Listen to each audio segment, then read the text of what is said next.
આજની મીટિંગમાં ઉપસ્થિત મારા સાથી ધારાસભ્ય જગદીશભાઈ મેવાણી અહીંયા પણ સાથે બેસાડ્યા, વિધાનસભા પણ સાથે જ બેસીએ છે. રાષ્ટ્રીય અધ્યક્ષ સેવા દળના લાલજીભાઈ, પાલભાઈ આંબલિયા, હીરાભાઈ જોટવા, દર્શનભાઈ બારડ, મંચ ઉપર ઉપસ્થિત તમામ આગેવાનો, વડીલશ્રીઓ, જ્યારે આજે કોડીનાર મુકામે આવવાનું થયું ત્યારે જ્યારની આ ચૂંટણી પૂરી થઈ છે ત્યારનું ગીર સોમનાથના કલેક્ટર દ્વારા ગીર સોમનાથ જિલ્લાની જે પબ્લિક છે એ શાંતિથી રહેતી હતી, ભાઈચારાથી રહેતી હતી અને વર્ષોથી ભાઈચારાથી રહેતી હતી. અને આજે એ સમયેથી તમને ખ્યાલ નહીં હોય કે એમને પહેલા આગેવાનોને બોલાવ્યા, સમજાવ્યા કે આ મંદિર છે, આ મસ્જિદ છે, આ દરગાહ છે, એની સાઈડની દિવાળો નડે છે એટલે પાડી નાખશું, બાકી અમે કઈ એમાં અટશું નહીં, એવી વાતો કરી. નાના નાના મંદિર પાડી નાખ્યા, નાના નાના મસ્જિદ પાડી નાખ્યા, નાની નાની દરગાહ પાડી નાખી. વાત કરી આવી રીતે ને રાત્રે જઈને આવી રીતે પાડી નાખેલી છે. આ ગીર સોમનાથમાં થયેલું છે અને એના કારણે આપણું ભાઈચારો તોડવાની કોશિશ કરી છે. આની પહેલા પણ ઘણા અધિકારીઓ હતા, એને આવી રીતે કર્યું હતું અને ગીર સોમનાથમાં ભાઈચારાથી હિન્દુ મુસ્લિમ રહેતા હતા અને ઘણીવાર દંગા પણ થયા છે અને ઘણા આપણે લોકોએ આપણા વ્યક્તિઓને ગુમાવ્યા છે. આજે આ કલેક્ટરે આ કામ કર્યું છે કે ગીર સોમનાથના હિન્દુ મુસ્લિમની ભાઈચારા તોડવાનું કામ કર્યું છે. જ્યારે એક મીટિંગ હતી હમણાં, જ્યારે આયોજનની મીટિંગ હતી ત્યારે હું મીટિંગમાં ગયેલો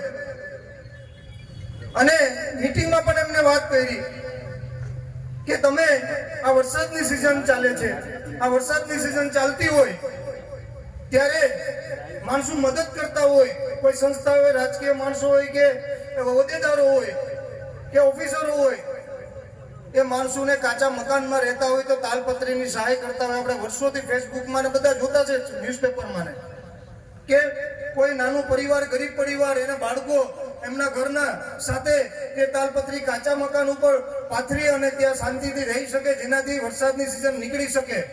અને કાયદો પણ કહે છે કે જે ગીર સોમનાથમાં ડેમોલેશન ચાલ્યું છે એ ડેમોલેશન છે એ કાયદાકીય રીતે હંમેશા વરસાદની સિઝનમાં તોડી શકાતું નથી.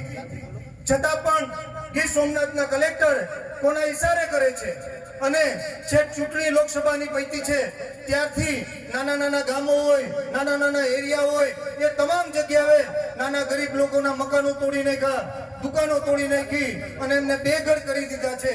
જ્યારે સરકાર એક તરફ ઘર આપવાની વાત કરતી હોય અને એક તરફ અત્યારે બેઘર કર્યા છે, ત્યારે બેઘર કર્યા છે ત્યારે ખાસ કરીને હું કહીશ, ચોક્કસ રીતે કહીશ કે તમે જ્યારે જ્યારે આ બધું તોડતા ત્યારે મેં કલેક્ટરને જાહેરમાં કીધું, આ મંચ ઉપરથી જાહેરમાં કલેક્ટરને કહું છું કે સાંભળી લેજો, તમે એવું નહીં સમજતા કે તમને કોઈ કહેવા વાળા નથી. તમારામાં તાકાત હોય તો તમારા પેન્ટ નો પટ્ટો બરાબર બાંધી લ્યો. તમારી સાથે આ વિમલ ચુડાસમા આવશે ને ગીર સોમનાથમાં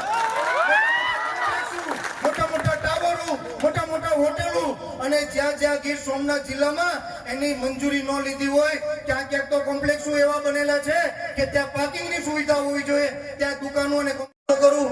આપને પણ ક્યારે પણ આપણા વિમલની જરૂર પડે તો આપણા સારા સમયમાં ના આવું તો કઈ નહીં, પણ આપને જરૂર પડશે ત્યારે 108 ની સ્પીડ કરતા પણ વધારે આપની વચારે આપણો હોત કરી લેજો.